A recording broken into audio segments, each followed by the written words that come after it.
Hey Google, let's get to work! So after the videos I've posted on my smart home setup, I've received many questions on how to start. So here's a quick one. Of course, you can DIY your smart home, because I did it too, depending on how much you want to automate. There are actually many off-the-shelf plug-and-play devices you can get, and just remember to make sure it's compatible to the smart assistant you have. So what I have here is a smart plug for my candle warmer, a smart fan,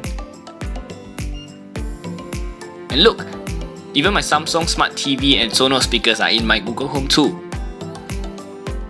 Start with a voice assistant device like the Google Nest Mini, which is pretty affordable. Then move on to your smart gadgets. Things like your smart fan, plug-in light strips, smart sensors, smart plugs, cameras and more. Or you can replace your current lights with smart light bulbs, light strips, or just replace your switches to a smart switch to make your normal light smart. Let me just share what I have and how much I got them for. The Google Nest Mini at $49, the Home Hub at $129, the Smart Fan $60, Smart Plug $11, IR Blaster $25, the 2 meters light strip at $50, downlights at $25 each. For a budget-friendly starter pack, I would say get a Google Nest Mini first, then a Smart Plug, an infrared blaster, all within $100. It's only $85! I'm getting so excited to see you get started already.